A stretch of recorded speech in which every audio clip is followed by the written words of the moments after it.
Good afternoon friends. देखो এটা আমার মানে হসপিটাল থেকে বাড়ি ফেরার ভিডিও। এটা হচ্ছে 4 তারিখের ভিডিও। লেট হলো ভিডিওটা দিতে, কারণ হচ্ছে আমার ভিডিওটা আমার কাছে ছিল না, আমার বরের কাছে ছিল। আমি বরকে বলেছিলাম ভিডিওটা করেছো যখন দাও, কারণ সব ভিডিও আমার বর ডিলিট করে দিয়েছে। শুধু এই ভিডিওটুকুই ছিল ওর কাছে, তো এই ভিডিওটাকেই শেয়ার করতে পারছি আমি। তো আমার পুচকুকে নিয়ে আমি বাড়ি ফিরছিলাম, আর আমার সাথে গেছিলো আমার বর, আমার মা।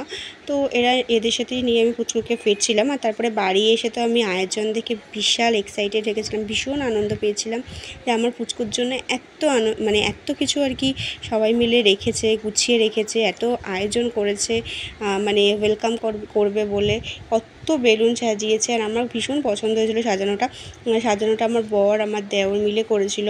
অনেকটাই আমার দেওর করেছে, কারণ আমার বর তো চলে গেছিলো আমাকে আনতে। আর ঘরটাও কি সুন্দর সাজিয়েছে, মানে এরমভাবে যে এসে এত ভালো একটা দেখবো ডেকোরেশন, সেটা আমি ভাবতেই পারিনি। মানে আমাকে বলেছিল আমার জন্য সারপ্রাইজ আছে, কিন্তু এই সারপ্রাইজটা আমি ভাবতেই পারিনি। তো সবাই মিলে তারপরে নাপিত এসেছিলো, কিছু কাজ থাকে তো সেগুলোই করে নেওয়া হয়েছিলো। তারপরে দেখো ঘরে ঢুকতে না ঢুকতেই চলে এসেছিলো মানে মাসিরা।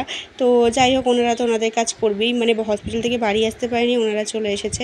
আর আমাদের থেকে তো 12,000 টাকা নিয়েছিল, তোমাদের থেকে কত টাকা নিয়েছে আমাকে অবশ্যই জানিও। সবার পক্ষে না ওদের এই ডিমান্ড ফুলফিল করা সম্ভব হয় না, তাও চেষ্টা করেছি। আর দেখো কিছু ফটো তোমাদের সামনে রাখলাম।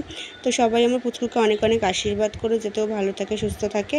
আর আমার ভিডিওটা কেমন লাগলো সবাই জানিও। আর আমার বাড়ির ডেকোরেশন কেমন হয়েছে সেটাও জানিও। আর হ্যাঁ, তোমাদের থেকে কত নিয়েছিল মাসারা সেটা জানাতে কিন্তু ভুলো না।